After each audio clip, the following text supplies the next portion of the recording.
Olá, começa agora na sua TV Assembleia o Contraplano, nosso encontro semanal que aborda temas debatidos no Parlamento e assuntos de interesse da população.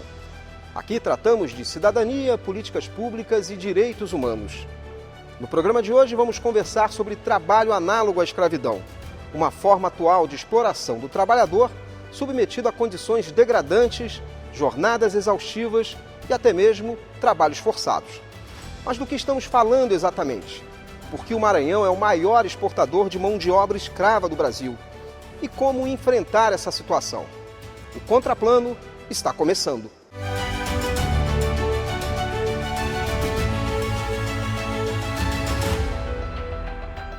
Para construir o programa de hoje, com a gente recebemos o Superintendente Regional do Trabalho e Emprego no Maranhão, Nivaldo Araújo, a advogada, doutora e mestre em políticas públicas e especialista em direito do trabalho, Bruna Feitosa, e a assistente social e agente da Comissão Pastoral da Terra, Brígida Rocha.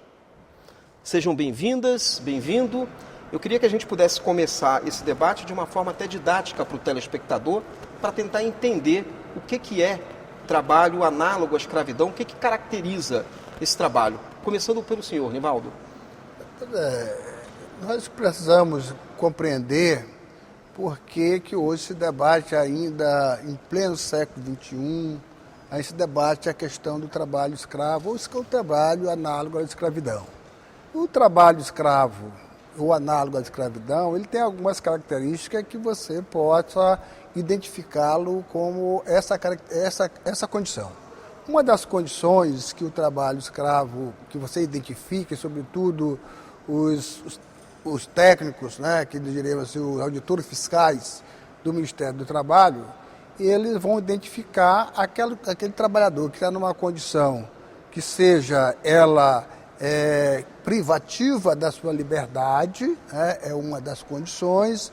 Aquele trabalhador que ele precisa, inclusive, estar lá laborando, mas é sujeito àquelas condições que você precisa comercializar, comprar o seu mantimento, né, naquele tipo com o próprio empregador que está oferecendo a mercadoria, ele não pode se locomover, né, ele pode não ter as condições ali de salubridade, né, no local de trabalho. Então são várias características que vamos identificar como trabalho escravo ou trabalho análogo à escravidão. Então estou pontuando algumas condições, mas que possa ser caracterizado como trabalho escravo, ou o trabalho análogo à escravidão, que o Ministério do Trabalho, através dos seus auditores fiscais do trabalho, vão atuar seja a empresa, seja uma empresa, ou seja a pessoa da iniciativa, a pessoa, não jurídica, mas a pessoa física, né, que possa estar colocando o trabalhador naquela condição. Bruna, você queria acrescentar alguma coisa? E mais uma pergunta. O que difere esse trabalho de hoje, que é análogo à escravidão, para aquele trabalho que a gente conhece dos livros de história há mais de 200 anos, que era considerado trabalho escravo? Isso, e estamos tratando de uma das feridas, né, da nossa sociedade, que tanto se proclama republicana. Né? Então a gente já tem 135 anos da Lei Áurea, da abolição da escravatura, e ainda hoje a gente observa a escravidão, só que agora numa nova roupagem, que é o que a gente denomina de neoescravatura ou escravatura contemporânea. Principalmente o que vai diferir do tipo anterior é a questão da raça. Anteriormente tinha a questão da raça negra, hoje não mais. Hoje é a precisão, que é um termo regional que a gente usa aqui no Maranhão, ou seja, essa necessidade econômico-financeira emergencial que vai levar essas pessoas que são vulneráveis, são hipossuficientes economicamente, socialmente falando, a serem induzidas a essas falsas promessas de emprego, porque ninguém vai para ser um escravo. Ele vai através de uma falsa promessa de emprego. Chegando lá, existe o isolamento geográfico, existe a retenção dos documentos, porque nós somos pessoas que temos um pouco mais de esclarecimento, sabemos que quando a gente perde um documento, a gente vai lá no Viva Cidadão e tira uma segunda via. Mas a pessoa que é mais vulnerável, não. Ela acha que se ela perder aquele documento, ela é um indigente, ela não é mais alguém dentro da sociedade. E aquela retenção dos documentos faz com que ela se sinta preso também. Além disso, tem a questão da questão das dívidas que são feitas desde o momento que ele é pego na cidade dele, porque muitas das vezes, por exemplo, não é lá em Açailândia, a fazenda é lá em Viana. Para ele sair de Açailândia para Viana, tem que pagar aquele trecho. Então, quando ele chega na fazenda, tudo isso é anotado, desde a bota, desde a enxada, até mesmo o que ele come. E isso vai fazendo uma servidão por dívida. E isso vai caracterizando, como bem pontuou o doutor Nivaldo, esse trabalho escravo análogo. Porque a gente tem que dizer agora análogo, por conta que em 1888... botou o fim. E como que ainda vem novamente? Então, foi por isso que colocaram no Código Penal, que hoje é crime, o trabalho escravo agora contemporâneo. E nós estamos aqui como os novos abolicionistas do século XXI, tentando diminuir essa incidência tão grande e perversa que assola o nosso Estado. Aproveitando só uma correção histórica, eu falei 200 anos, é pouco mais de um século, na verdade. Brígida, diante do trabalho da Comissão da Pastoral da Terra, qual o perfil desse trabalhador, né? A professora Bruna falava aí de um pouco desse perfil que muda, né, daquilo que era, mas na essência também não muda tanto, né? Porque são as pessoas negras que acabam estando dentro também desse grupo, que acaba sendo mais submetida a essa condição de trabalho análogo à escravidão. A CPT, inclusive, ela retrata como trabalho escravo mesmo, contemporâneo. Mais de 82% das vítimas são pessoas negras, a faixa etária entre 18 e 24 anos de idade, ou seja, a população jovem é muito aliciada, submetida a essas condições de jornada exaustiva, de trabalho degradante, de servidão por dívida e nesse processo também do trabalho forçado, né? Então, vivenciam situações de ameaças, violências diversas, além das fraudes de documentos, são criminalizadas por outros, como aconteceu já em casos de jovens daqui do Maranhão serem acusados de estarem com drogas, estarem cometendo crimes pelo patrão para poder ele fugir da situação de ser responsável pelos pagamentos dos trabalhadores. Então, nessa perspectiva que a gente reafirma que a maioria são populações negras, são pessoas de comunidades, inclusive rurais, camponeses, que são ameaçados nos seus territórios. E também os trabalhadores que antes a gente chamava de peões do trecho, né?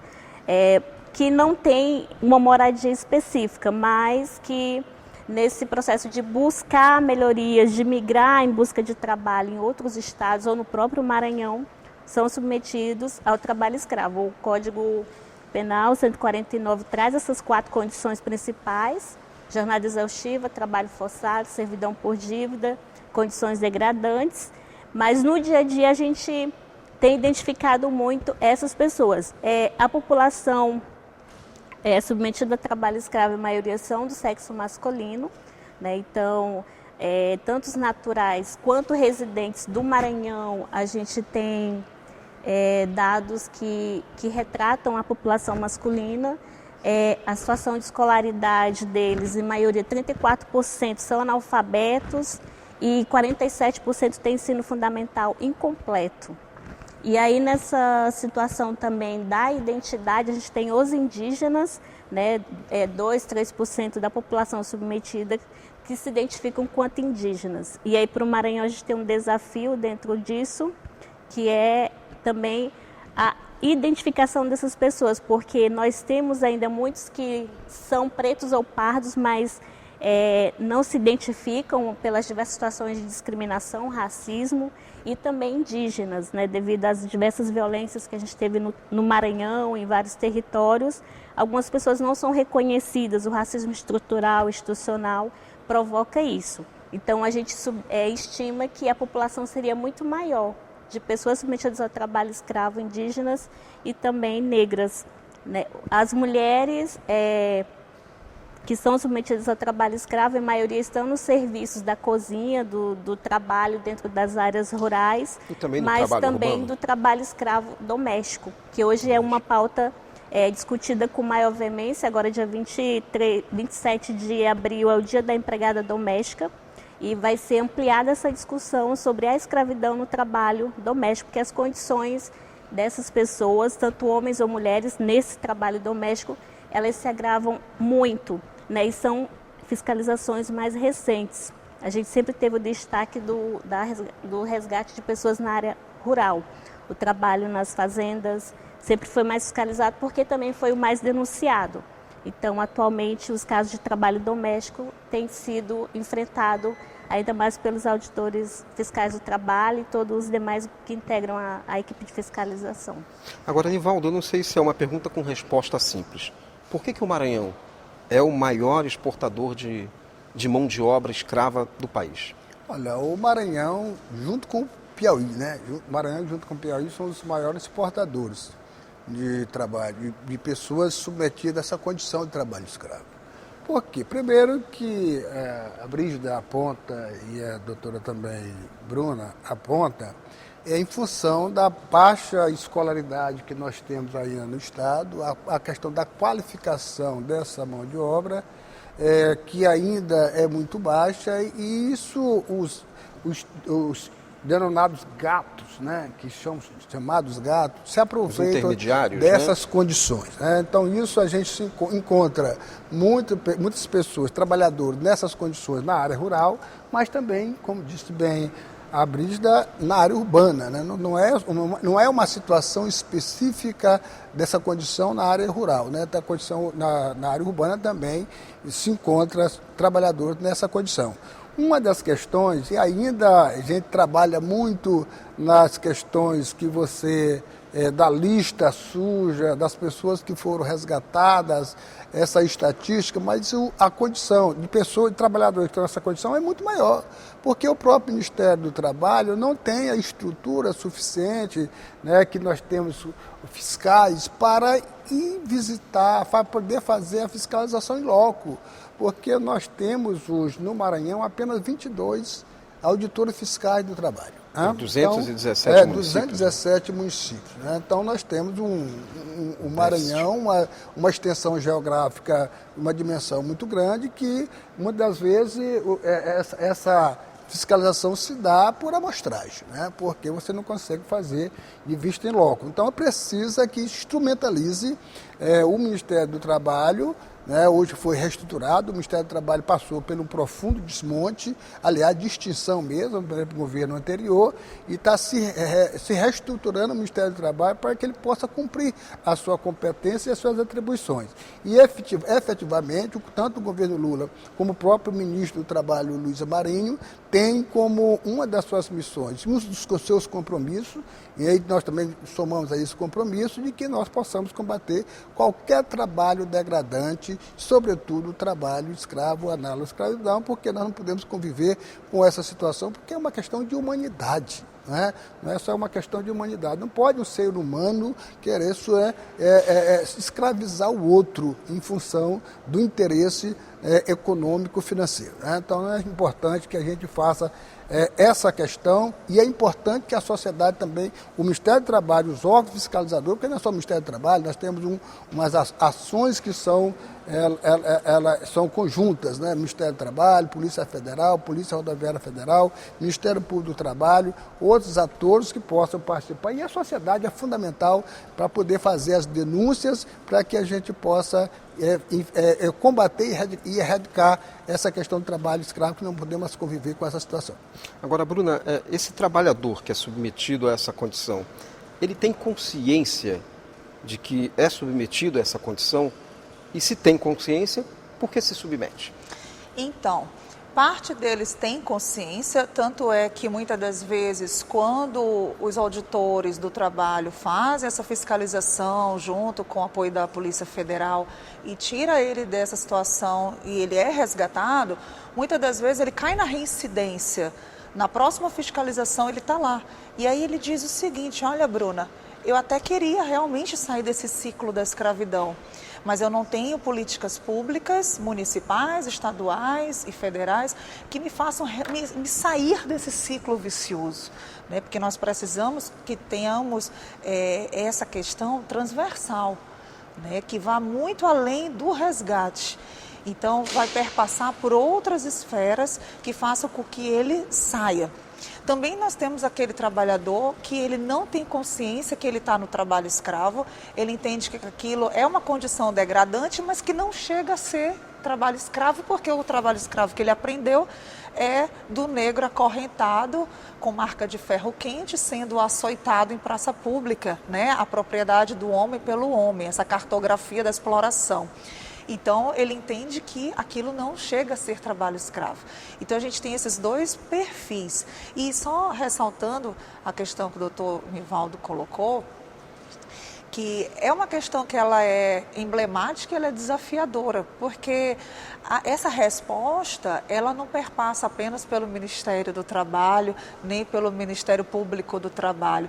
Tem também a importância da sociedade civil, como a Comissão Pastoral da Terra, que desde a década de 70 vem fazendo essas denúncias. As primeiras denúncias veio do Dom Casaldaglia, da Pastoral, e também é importante ressaltar a ação do Centro de Direitos Humanos Carmen Bascaran, lá em Açailândia, né, que faz parte da sociedade civil, através de ser uma ONG, que vem ali sendo na linha de frente. São eles que recebem esse trabalhador, dão aquele primeiro contato, o abrigo, a alimentação, e até mesmo temos advogados que se colocam voluntariamente para assessorá-los. Então, realmente é uma questão que é muito desafiadora. E a gente continua discutindo isso no próximo bloco. A gente vai para um rápido intervalo e na volta continuamos a nossa conversa. É um instante só.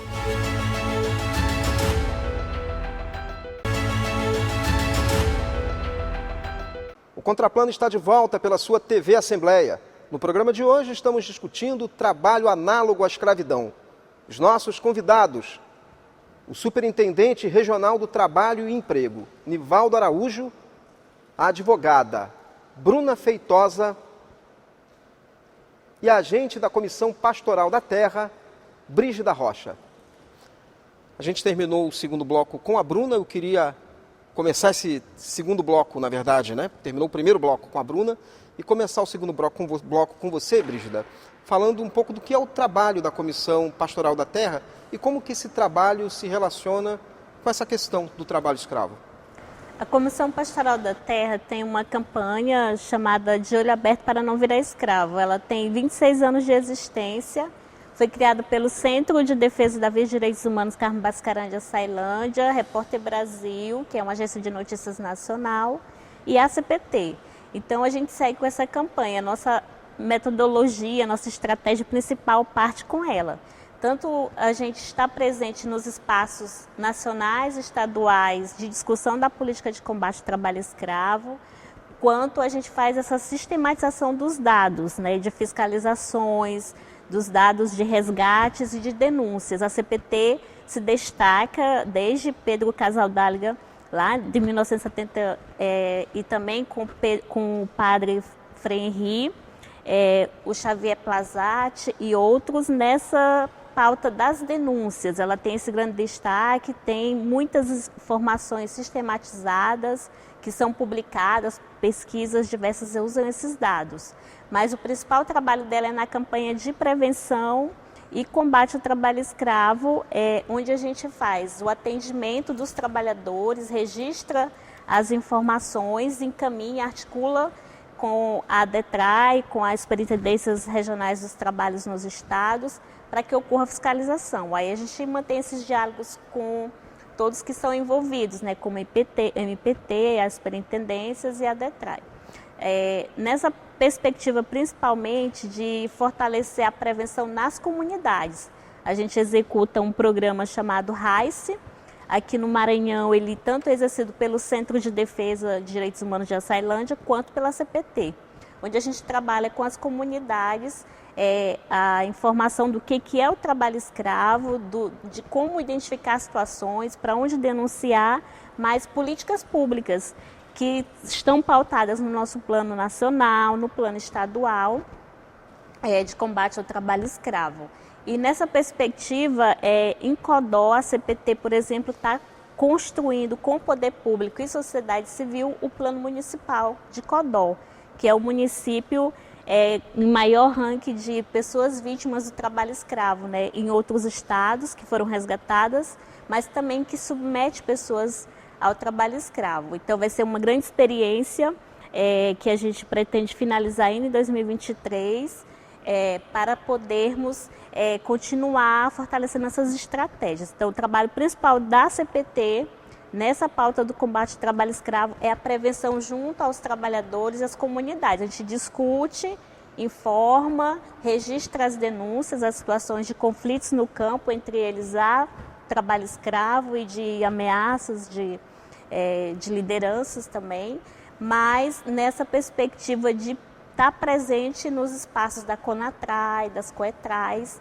que é onde a gente discute os fluxos nacionais de atendimento às vítimas de trabalho escravo, os planos e também leis, como agora a gente teve recentemente a aprovação, e a gente está nessa perspectiva de continuidade da lei de expropriação dos lugares onde for flagrado trabalho escravo. Então, assim, a CPT faz denúncias nacionais, internacionais. O Brasil foi condenado por omissão em casos de trabalho escravo, no caso do José Pereira, da Fazenda Brasil Verde. Então, a gente, junto com a Comissão Interamericana de Direitos Humanos, nós participamos desses espaços de discussões diversas.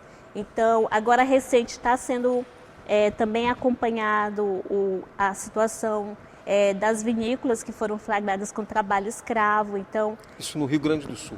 No Rio Grande do Sul. Como a CPT ela é nacional e são mais de 23 estados que a gente está presente com a campanha de combate ao trabalho escravo, nos permite ter agentes fazendo essas discussões, acompanhando, atendendo as vítimas. No caso da Fazenda Brasil Verde, a gente indo atrás das vítimas para que elas recebam as indenizações por danos morais, por terem sido submetidas ao trabalho escravo.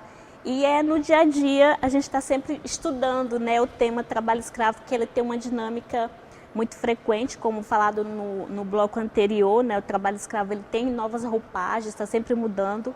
A rede de trabalho escravo que escraviza, ela é muito organizada, essa rede criminosa, então também a gente motiva uma rede de intervenção junto com a sociedade civil e poder público, porque a CPT ela é uma pastoral ligada à CNBB, mas que está sempre somando com outros da sociedade civil, com as ONGs e com os atores do poder público e judiciário, né? Nivaldo, e a superintendência, como é que seria o trabalho dela? Primeiro, nós entendemos que é fundamental, primeiro, que ocorra a denúncia, né? E ocorra a denúncia daquela pessoa que está submetida a essa condição, para que os auditores fiscais possam fazer ali a visita em loco, fazer a fiscalização para constatar. Então é importante, quando a denúncia é formulada, é importante que você não faça uma denúncia genérica, é importante que pontue alguma característica que possa identificar que aquela denúncia, às vezes você faz uma denúncia, nós temos um número de fiscais, né, auditores fiscais é bastante exíguo, é muito pequeno o número, nós temos uma defasagem muito grande, então é importante que você, à medida que fazer a denúncia, pontue e apontando características que identifique que possa ter indícios de pessoas que estão nessa condição de trabalho escravo ou análogo à escravidão, para que os auditores fiscais possam fazer ali a fiscalização. Então isso é fundamental. Mas não somente aqui nós temos a equipe exclusiva dos auditores fiscais no Estado. Nós temos um grupo móvel também que atua no Brasil como um todo, né? Especificamente para atuar nessa condição de coibir qualquer que seja a prática de trabalho escravo, ou qualquer trabalho degradante, né? Então é fundamental. E faz essa ação conjunta, como eu falei anteriormente. Essa ação é conjunta com todos os órgãos, Polícia Federal, com o Ministério Público Federal, com a própria Polícia Rodoviária Federal, né, para que possa fazer ali, não só libertar, mas é importante, como falou a doutora Bruna, que não é importante você resgatar, né, resgatá-los, aqueles trabalhadores que têm as condições, mas o pós-resgate é importante para que ele não venha reincidir, né, ou seja, vítima outra vez nessa condição, né? Então precisa que o Estado possa ter uma rede de proteção desse trabalhador para que esse trabalhador não possa ser submetido. O Ministério do Trabalho, através dos auditores fiscais, na medida que encontra, ele vai, inclusive, garantir que aquele trabalhador tenha a indenização com as suas verbas rescisórias, encaminhar para o seguro-desemprego. Essa é uma questão, né, fundamental. Ele vai garantir a sua indenização, toda a situação. Mas é importante que essa rede de proteção que o poder público possa conceder é fundamental para que ele não possa reincidir nessa condição. Bruna, você, enquanto pesquisadora, tem uma publicação, uma tese de doutorado que trata sobre esse assunto, sua dissertação também de mestrado foi sobre trabalho escravo, exatamente sobre o quê? Participo do Programa de Políticas Públicas da Universidade Federal do Maranhão, o qual eu fiz mestrado e doutorado entre 2015 e 2021, o qual resultou nesse livro aqui, publicado pela editora da UFMA, que é tratando justamente da lista suja, especificamente da lista suja do Ministério do Trabalho, como uma ação de repressão econômica, como uma das soluções que a gente poderia apontar para a erradicação do trabalho escravo. Então, o meu papel enquanto pesquisadora é primeiro dar visibilidade para a matéria, porque nós temos um local de fala importante enquanto universidade, já que a gente não tem amarras políticas e nenhum outro tipo de situação que possa comprometer o nosso trabalho. E ficamos muito felizes que em dezembro agora recebemos o prêmio FAPEMA 2022 na categoria Área de Ciências Humanas e Sociais de Cientista do Ano. Então foi muito importante porque a própria FAPEMA reconhece e é sensível a esse tema, né, que é uma ferida que ainda hoje está em carne viva e que precisamos contê-la. Dentro da Universidade Estadual do Maranhão também estou fazendo um segundo mestrado em desenvolvimento regional para que a gente não apague essa discussão. Então lá nós estamos tratando dos fatores fundamentais que ocorre o trabalho escravo. E um desses fatores, além do que o doutor Nivaldo falou, é esse modelo econômico que tem no Maranhão concentrador de renda. E de terras também, né? Porque é muita terra para poucos nicho de pessoas e nós não tivemos uma reforma agrária. Então vem lá de trás o porquê de hoje a gente ter trabalho escravo contemporâneo. Lá atrás não foi feita a reforma agrária.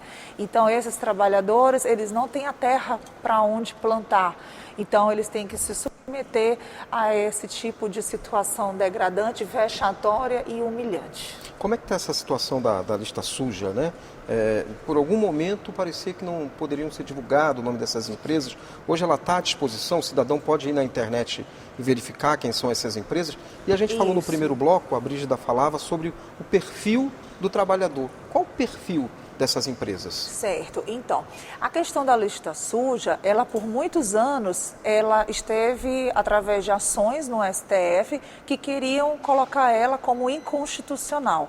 Então, o próprio STF, ora em liminares proibia, ora autorizava. Até que agora, em 2020, foi pacificada essa questão e entendeu que ela é constitucional porque ela dá acesso ao cidadão à transparência. Ela é uma espécie de um SPC e Serasa do banco de escravocratas. Então, ela coloca quem é a fazenda ou é aquela pessoa física, ela coloca o CPF, o CNPJ, o endereço e a quantidade de trabalhadores que foram lá resgatados. Bom, diante dessa lista suja, é bom enfatizar que aqui no Maranhão, na própria Assembleia Legislativa, os nossos deputados têm feito um papel relevante, porque nós temos 3 leis aqui, uma de 2007, outra de 2013 e outra de 2015, que com base na lista suja, por exemplo, não concedem benefícios fiscais para quem está na lista suja, né? Então, por exemplo, não pode nem contratar com a administração pública, ou pode ter mesmo ser suspenso no cadastro do ICMS. Então, a Lema ela tem sido bem ativa nesse quesito. Quanto ao perfil das empresas, principalmente aqui no Maranhão, a maior parte são fazendas, né? E essas fazendas, em todo o nosso estado, como bem pontuou a Brígida, nós temos não só em Codó, mas a Açailândia, Buriticupu, é bem pulverizado aqui no nosso Maranhão. E o perfil desse escravocrata, geralmente ele é um empresário, ele é bem esclarecido, ele é um pecuarista, ele tem situação econômica, mas ele não consegue se enxergar como escravocrata. Ele até acha, muitas das vezes, eu lendo depoimentos, assim, não, por que eu vou fazer um local para ele dormir com cama se ele é acostumado a dormir em rede? Para que eu vou colocar uma água mineral se ele é acostumado com a água do pote? Ele nem vai se adaptar, ele nem quer. Então, eles têm muitas das vezes esses discursos que a gente sabe que não convém com as medidas sanitárias. Brígida, como enfrentar isso, né? A Bruna há pouco falava da questão de que não é só o resgate, não é só você tirar o trabalhador dessa condição, mas de você criar oportunidades para esse trabalhador, né? Que você tenha políticas públicas efetivas que garantam, por exemplo, trabalho, emprego digno, uma vida mais digna para essas pessoas. Como é que a senhora percebe a solução desse problema? Só contribuir um pouco sobre, desde 2016, né, com a portaria que foi criada, que voltou a divulgar a lista suja. Porque 2013, 2014 teve um grande embate devido aos grandes números de denúncias de construção civil. Então, empresas ligadas à construção civil fizeram intervenções para que não houvesse mais a divulgação.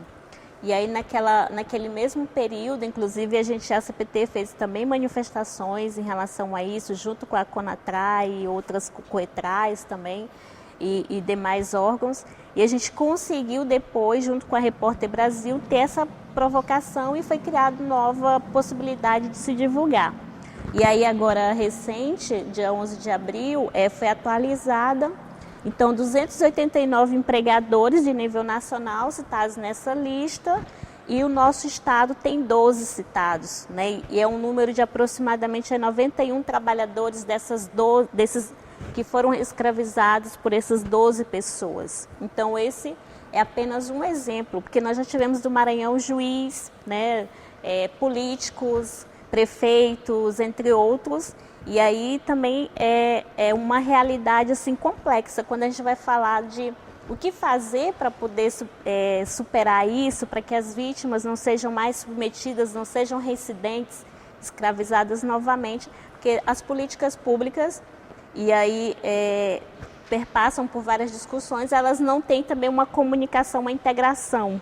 Então, às vezes, quando tem o resgate, não há essa comunicação entre os entes diversos das políticas públicas para inserir, para incluir esses trabalhadores. Mesmo que a equipe, o grupo móvel estadual ou nacional encaminhe para o seguro-desemprego, mas tem os outros passos do Bolsa Família, do CAD Encontros, que passam pela assistência social e também outras políticas, como a política agrária, que a gente tem um déficit muito grande no nosso estado, no nosso país. E nessa perspectiva, o que a CPT faz? Discute muito sobre a identidade, sobre o processo de reflexão da origem desses trabalhadores, as suas relações com o trabalho, as relações com a família, tenta fortalecer esses vínculos, porque muitos eles são fragilizados, passam muito tempo distante das famílias, das comunidades. Para retomar isso, tem um certo trabalho. Esse processo de também discutir alternativas na sua origem ali do que eles podem fazer no campo, aonde eles vivenciam, ou nos bairros aonde eles estão retornando. Então, além da pauta de discutir sobre os direitos, sobre a origem, a identidade, o que é trabalho escravo, os caminhos e também usar essas experiências deles para impactar outras pessoas que estão em risco de serem aliciadas e que elas digam não, que também busquem saber quem está na lista suja, porque isso é um déficit também do Maranhão, a gente não divulga muito quem são os escravagistas do nosso estado, e aí isso facilita com que os trabalhadores sejam aliciados novamente para trabalhar com eles. Então é nessa perspectiva que a gente discute com os trabalhadores sobre educação, sobre saúde, sobre documentação civil, que é uma realidade ainda muito precária no nosso estado, para essas pessoas, porque eles perdem a primeira via do registro, perdem carteira, tem documentação extraviada nos trabalhos, e também a situação da saúde, porque as pessoas que são resgatadas, eles passam por processos bem difíceis, então a saúde mental, física desses trabalhadores, ela é muito impactada, o acesso a programas, a serviços específicos que tenham menos burocracia para atender as demandas desses trabalhadores é necessária. Não só capacitações no Sistema S, porque às vezes o perfil desse trabalhador, ele não tem escolaridade suficiente para ser incluído na política de empreendedorismo e outras, mas ele precisa também dessa base da educação mesmo e de outras alternativas, porque o nosso povo, principalmente do Maranhão, tem muita relação com o campo, com a produção na terra, e é por isso que a gente vem pautando as experiências, os intercâmbios, a gente faz muito isso com os trabalhadores. A experiência do Maranhão em Destaque é o encontro de pessoas que já foram submetidas ao trabalho escravo, acontece anualmente.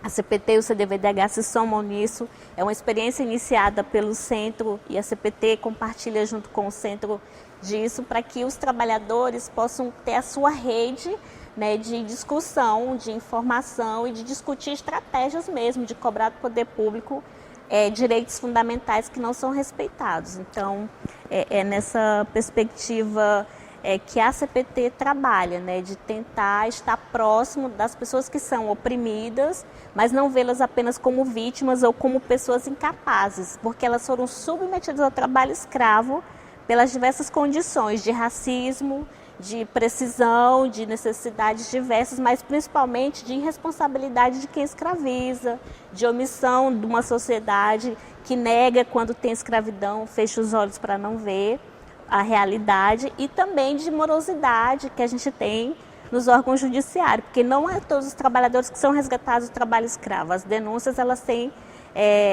acontecido bastante, os órgãos de fiscalização atendem à demanda, mas há situações em que a vítima, ele foi submetido, mas lá não tem mais pessoas trabalhando, então vai necessitar de outros passos, que não é a fiscalização, mas intervenção judicial.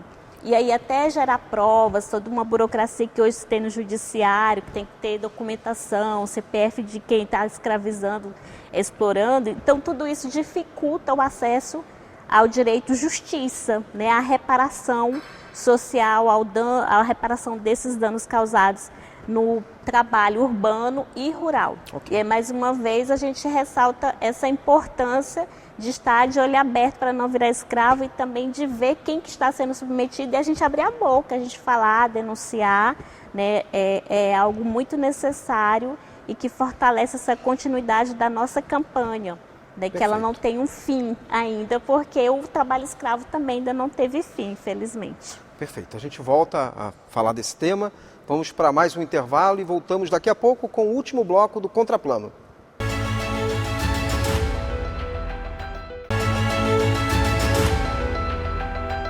Voltamos para o último bloco do programa Contraplano, aqui pela sua TV Assembleia.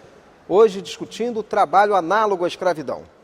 Estamos recebendo o Superintendente Regional do Trabalho e Emprego, Nivaldo Araújo, a advogada Bruna Feitosa e a agente da Comissão Pastoral da Terra, Brígida Rocha.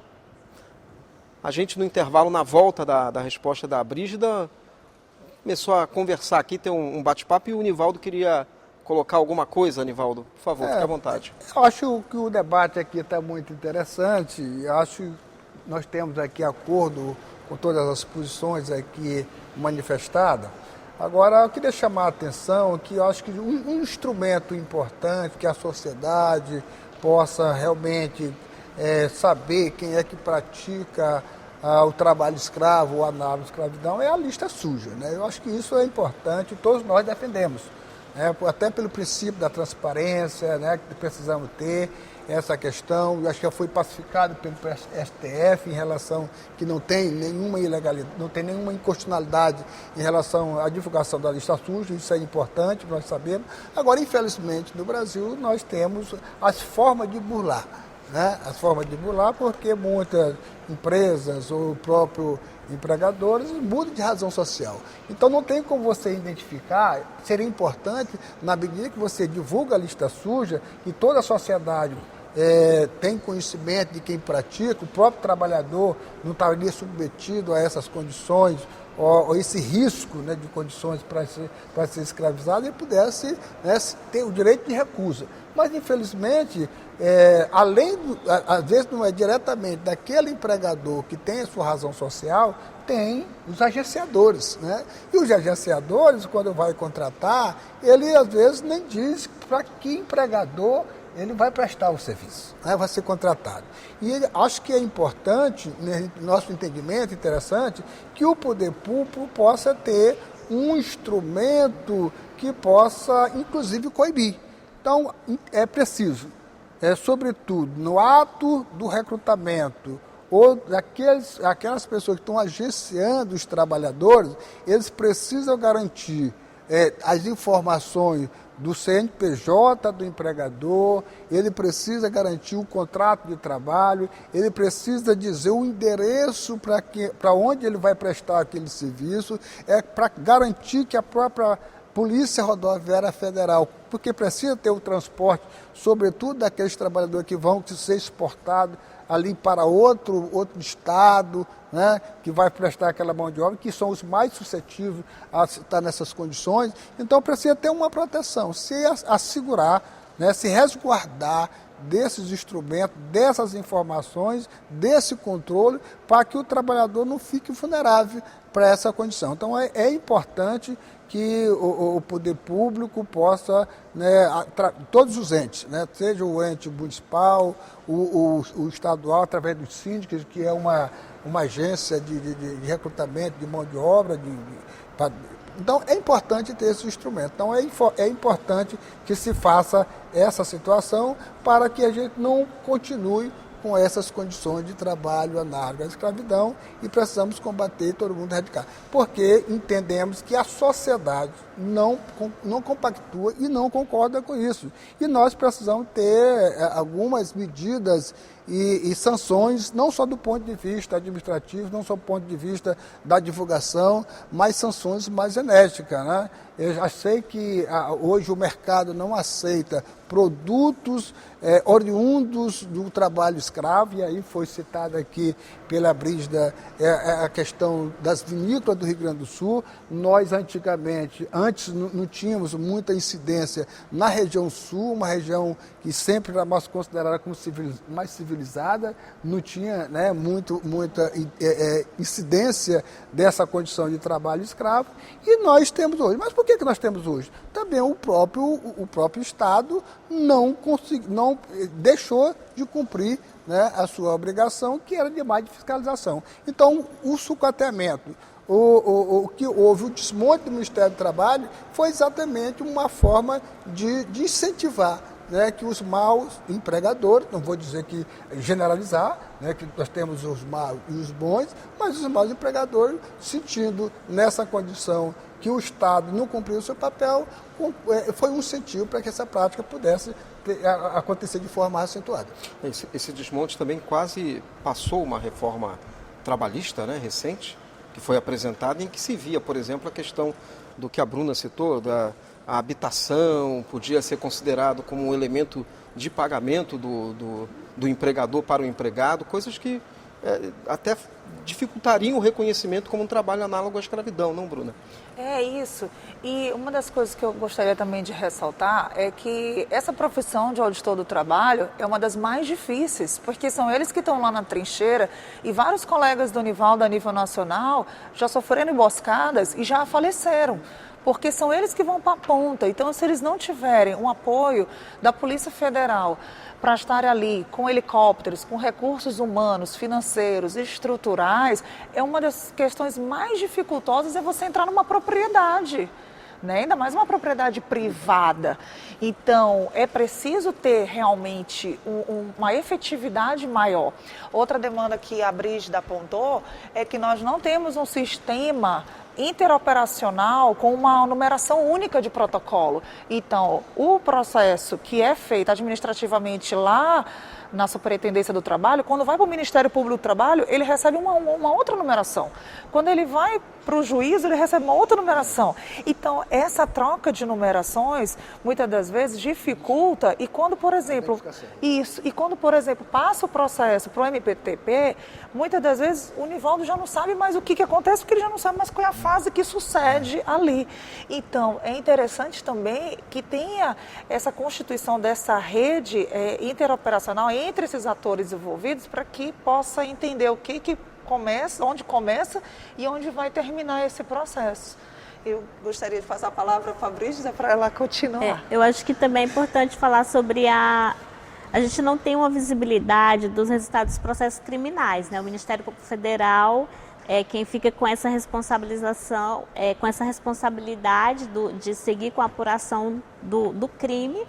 Mas, como prevê a lei, 2 a 8 anos de prisão. Quantos maranhenses escravagistas nós temos preso?